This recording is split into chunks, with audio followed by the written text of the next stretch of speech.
Ассаламу алейкум. Витаю вас, друзья.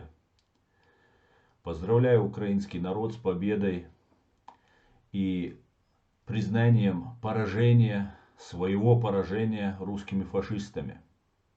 Они уже открыто, прямо говорят, что понесли поражение. И это неудивительно. Чуть больше месяца, около 20 тысяч, более 17 тысяч уже уничтожено оккупационных солдат. Более 127 самолетов сбито, 129 вертолетов сбито, 1000 единиц автобронетехники, сотни единиц танков. Это невероятно. Это полный разгром. И я вам сейчас покажу Евгения Федорова, депутата Государственной Думы, доверенного человека Владимира Путина, человека, который строит новую империю. Некоторые говорят, не могут понять, почему началась война против Украины. Что России, Путину нужно от Украины. России и Путину от Украины нужна история Украины.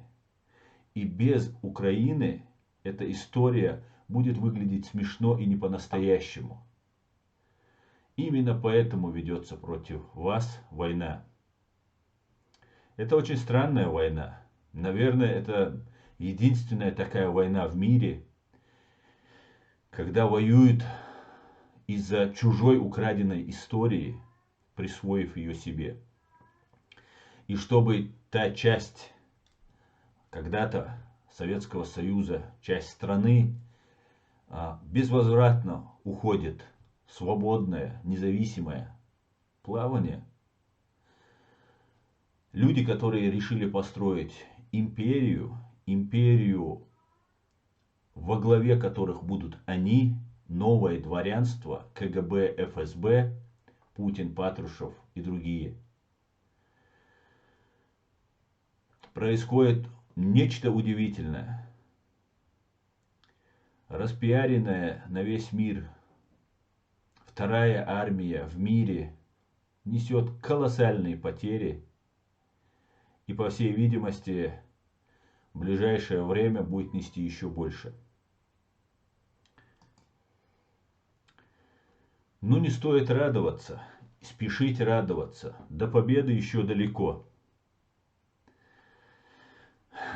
Так как, признав свое поражение, они отползают, и, как говорил Джохар Дудаев, как только им становится тяжело, они бегут подписывать договора. И очень печально наблюдать, что когда украинское воинство так славно бьет оккупанта, украинский народ весь объединился вокруг своего гетмана, верховного главнокомандующего Владимира Зеленского. На переговорах мы слышим, они проявляют к нам большее уважение. Нет, это должно быть совсем не так. И вы увидите, что говорит сам человек Путина, Евгений Федоров. Некоторые его не знают, это депутат Государственной Думы, очень доверенный человек. Он уже на протяжении, наверное, 10 лет каждую неделю по несколько раз рассказывает нам, что их оккупировала Америка, что они строят новое государство.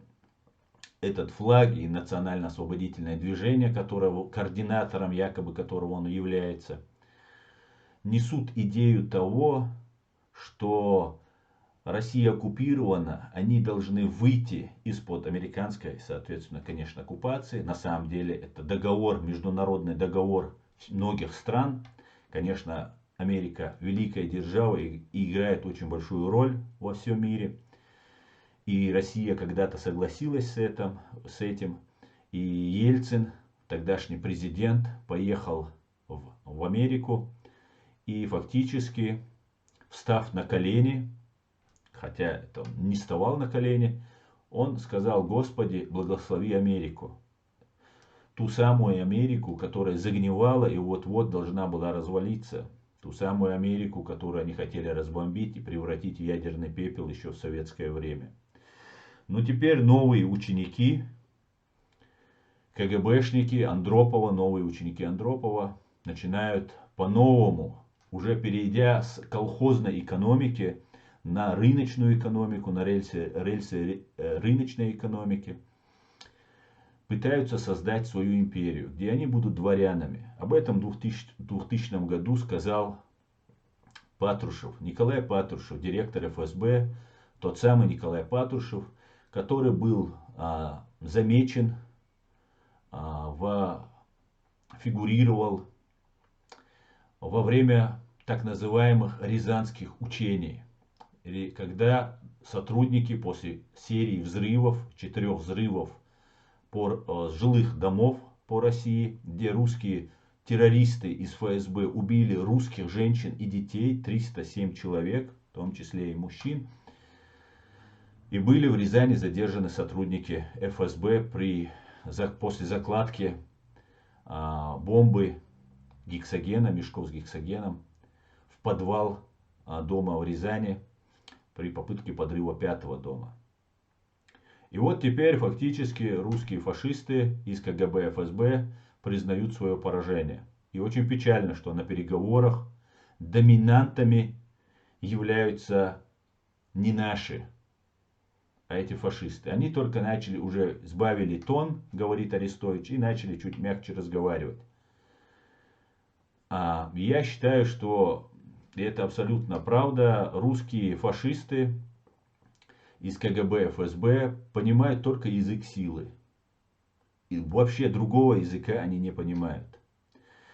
И такой успех украинской армии, украинского народа нужно усиливать и продолжать бить врага по всем фронтам.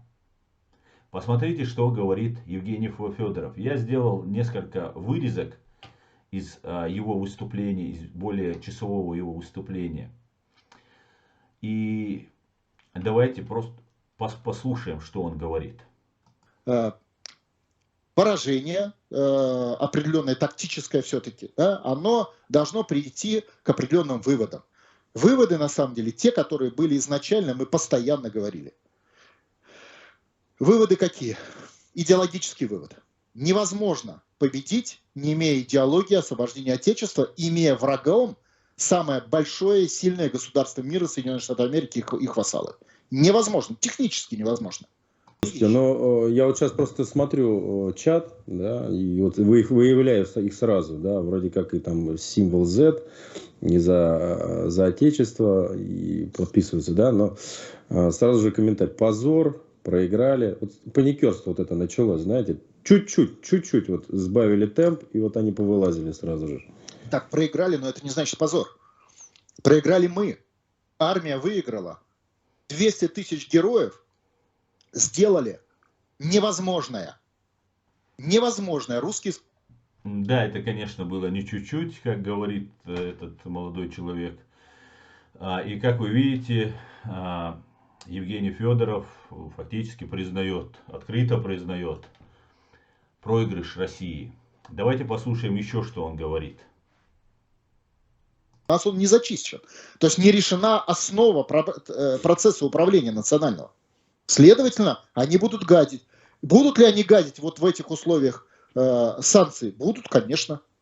Я поэтому не уверен, что идея Владимира Владимировича на этом, подчеркиваю, главные слова мои сегодня на этом этапе. Вот это главные слова. Это очень оптимистические слова. На этом этапе мы не готовы победить. На этом этапе по причине внутреннего характера, ну, нет суверенитета укрупненно. На этом этапе мы вряд ли дожмем контрсанкции до реального получения денег за наши товары за рубежом. Вряд ли. Хотя понятно, что еще битва будет, и, может быть, что-то и выдернем, что-то, но системно вряд ли. Это опять же не должно быть пессимизма. Надо понимать, что отечественные войны и национально-освоительный процесс – это тяжелая борьба. На халяву хорошая жизнь, суверенитета Отечества на блюдечке вам не принесут. Последний раз в этой борьбе мы потеряли 27 миллионов человек. в 41-45 годах. 27 миллионов. Это была цена победы. Я вас уверяю, сегодняшняя цена победы на финише, мы, конечно, победим, будет значительно. Я не буду называть цифры погибших или цифры потерь, потому что понятно, что Советский Союз потерял половину своего имущества в процессе Великой Отечественной войны, а не только людей, да? Я не буду это называть. Но цена сегодняшней победы будет очень значительной. Для тех, кто не знает, Евгений Федоров говорил, что после того, как как-то вывели бюджетников и их родственников в Чечне на митинги, несколько десятков тысяч человек, и это представлялся как миллионный митинг, и на вопрос вот своих вот этих личных журналистов, почему вот в Чечне выходят столько людей, а Украина нам не подчиняется. Он сказал, что как минимум 20% украинцев нужно уничтожить, то есть 8 миллионов человек. В Государственной Думе, в стенах Государственной Думы, у себя в кабинете, этот человек открыто призывал уничтожить 20% граждан чужой страны. Но это не удивительно. Граждан чужой страны, Чеченской Республики Ичкерия, они уничтожили 30%. И это сошло с рук при молчаливом согласии всего мирового сообщества. Далее, как вы видите, аппетиты растут, и неодворянство, люди, которые заработали миллиарды, хотят стать правителями от Киевской Руси, исчислять свою историю и таким образом передать все свои богатства, титулы. Это тоже у них готово с титулами. И обязательно воцарение произойдет, ну, как бы планируется, что оно произойдет в случае победы над Украиной. Они планируют передавать все это состояние и титулы своим детям, своим потомкам. И сейчас вот Евгений Федоров рассказывает об поражении, что будет очень тяжело, что это дастся нелегко, но это, я очень надеюсь, их фантазии. Ну вот вернемся к конфликту, да, спецоперации. Кадыров призывает все-таки не останавливаться. Понятно, потому что главнокомандующее решение еще не принято. Но просто у Кадырова нету войск. У Кадырова нет, у него есть герои Отечества, но максимум 20 тысяч человек. Понимаете, вы с ними встречались, по-моему, там ездили когда в Грозный и так далее. Но 20 тысяч человек они ничего не сделают. А уж тем более без мощи вооруженных сил. Масштаб мощи вооруженных сил, вот с точки зрения просто мощи, больше, чем у Кадырова в 100 раз. Друзья, этот момент из его выступления я вам хотел показать для того, чтобы вы понимали, что у Кадырова реально нет никакой силы. И то внимание, которое уделяют сейчас, очень похоже на то, что происходит в России, когда чеченцам пытаются впудрить, впихнуть просто Кадырова как основного виновника всех чеченских бед. Хотя 300 тысяч человек, граждан Чеченской Республики Ичкерия, Кадыров не убивал. Да, он убивал тысячи людей, вероятно, даже десятки тысяч он убил. Но все-таки 300 тысяч это немного больше. И для того, чтобы перевести этот конфликт, или он выглядел так, как гражданская война, как вы помните, Луганск, Донецк, Пушилин, с которым предлагалось Зеленскому встретиться, это тоже было переведение войны в гражданский конфликт. Это делается не просто из праздного там какого-то там любопытства или там просто развлечь нас. Это делается для того, чтобы уйти от ответственности. Уйти от ответственности. Так как гражданская война это тот спасательный круг, который спасет Путина и клику в Кремле от ответственности. Как вы слышали, Федоров говорит, 20 тысяч есть у Кадырова. Вероятно, такое число на бумагах имеется, и эти люди реально получают зарплату и тренируются. Но на самом деле и эти 20 тысяч это очень ненадежная двадцатка. Потому что эти чеченцы, они очень хорошо знают, что такое Россия. Большая часть из них просто зарабатывает деньги, ну и так реализует свои какие-нибудь там юношеские мечты, так как чеченцы по природе своей воины. И как только ситуация изменится, я уверяю вас, рядом с Кадыровым останется максимум 1000 человек. И это при очень хорошем положении вещей. Ну, давайте продолжим дальше. Последнее, что я вам хотел показать, что говорит Федоров, и потом я вам покажу, что говорит тот самый Кадыров. Слушайте, давайте так, вот в том сценарии, который я назвал, я же многих вещей не стал сейчас никого пугать, объяснять. Я там сотни, если не тысячи позиций. И по этим сотням, или если не тысячам позиций, мы пойдем в отступление. Вот чтобы была логика. Потом мы в наших разговорах еще эти позиции будем уточнять. Но это, понимаете, было определенное напряжение сил. Что сделали вот эти ребята в Стамбуле под командой Абрамовича и Эрдогана? Они прокололи шарик напряжения сил. Понимаете, да? То есть сейчас нету сил. У страны нету сил. Даже на какой-то... То есть, грубо говоря, сейчас президенту надо просто это будет учитывать. Просто фактуру учитывать. Потянуть может, что-то там сделать может. Но, в принципе, все, он уже в этой ситуации ведомый. Владимир Путин ведомый. И Эрдоган с Абрамовичем прокололи шарик. Шарик тех понтов, который был накачан путинской пропагандой, путинским телевизором. И Путин теперь ведомый. И, соответственно, я бы хотел видеть украинскую сторону, которая теперь берет инициативу не только на поле боя в свои руки, но и на переговорном процессе. Русские фашисты потерпели сокрушительное поражение. И теперь они будут закрываться в обороне. Они будут мочить свое окружение, зачищать тех недовольных этой войной и теми трудностями, когда народ начнет выходить, будут массовые репрессии. Без сомнения будет снят мораторий на смертную казнь, и людей начнут массово расстреливать.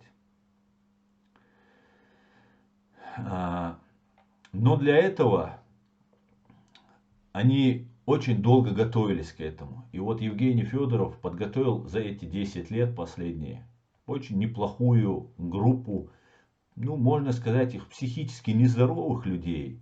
Но по факту это бешеные звери. Те самые бешеные звери, которыми назвал Путин после того, как в Рязани в подвале были найдены мешки. Еще до того, как были найдены мешки, произошли взрывы по всей России. И на вопрос журналистов, кто же это мог сделать, он сказал, что это звери. И если это звери, то это бешеные звери. То есть он так себя сам обозначил, себя, Патрушева и свое учреждение. И теперь эти бешеные звери будут метаться и очень сильно друг друга поедать. С одной стороны, это хорошо. С другой стороны, на территории Украины до сих пор находятся оккупационные войска. Их нужно либо уничтожить, либо нужно взять в плен. И я вас уверяю, они начнут сдаваться в плен массово. Войск нет, как вы слышали только что от Федорова. Сил больше нет. Все силы брошены. Был только вот этот шарик, надутый шарик, который нужно было как можно быстрее вот понтами попробовать взять Киев. Не получилось. И теперь еще один надутый шарик, как в прямом и в переносном смысле. Рамзан Кадыров тоже начал визжать. Визжать, как и подобает свинье. Давайте посмотрим, как визжит и призывает, уже с надеждой в голосе, призывает вооруженные силы, которые только что одержали победу на поле боя, перейти на сторону тех, кого они только что побили. Вооруженные силы Украины и службу безопасности Украины, СБУ.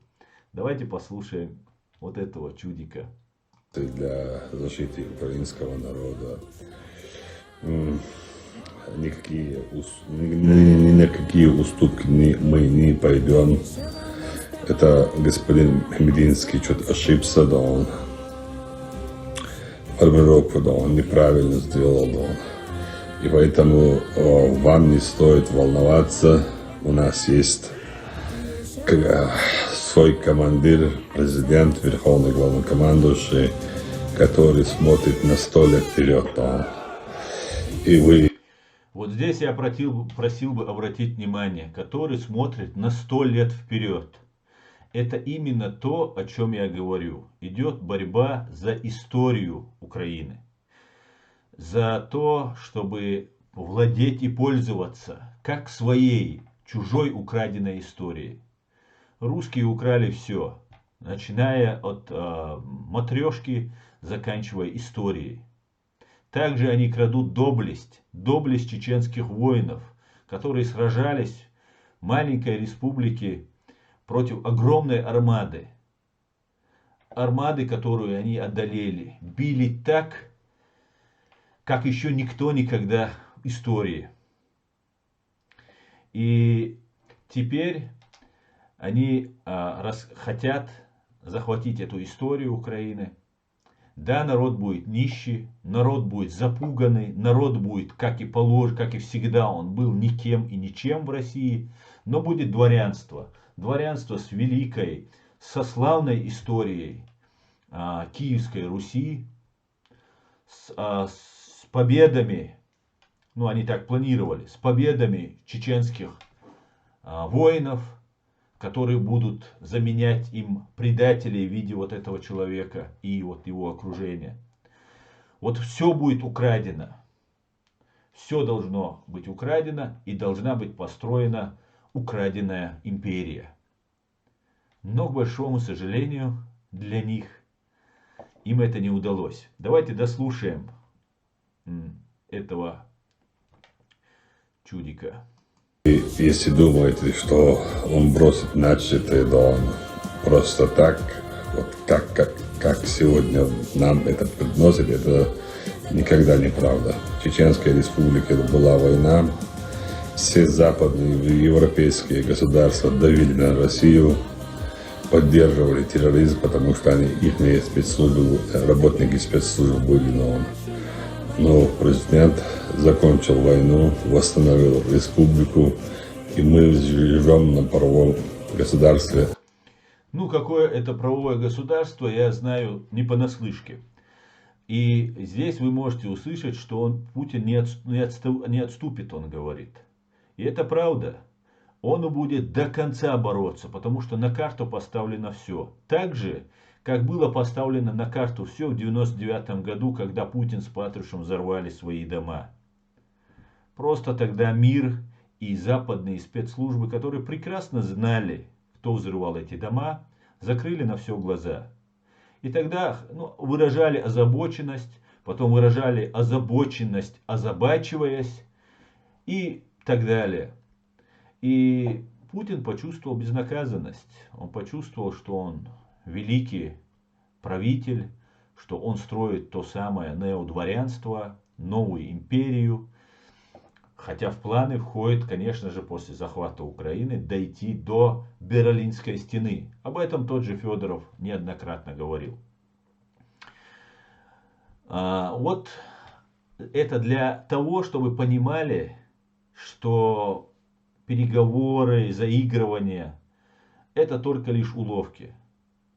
Бейте по всем фронтам, украинцы. Не доверяйте. Вспомните Иловайск, вспомните Дебальцево, вспомните 24 февраля, когда они, сконцентрировав по периметру с украинской границей войска, на весь мир неоднократно лгали, что это не собираются нападать, что они имеют право на своей территории перемещать войска куда хотят и как хотят. Поэтому нужно развивать успех и продолжать бить гадину. Они понимают только язык силы и только язык силы. Российской Федерации. Но и того желаю я украинскому народу. И мы воюем, вот наши ребята сегодня по всем фронтам провели хорошую работу, освобождают села, кварталы. Я думаю, что несколько дней там полностью мы заберем основные объекты. И в последующем зайдем в Киев.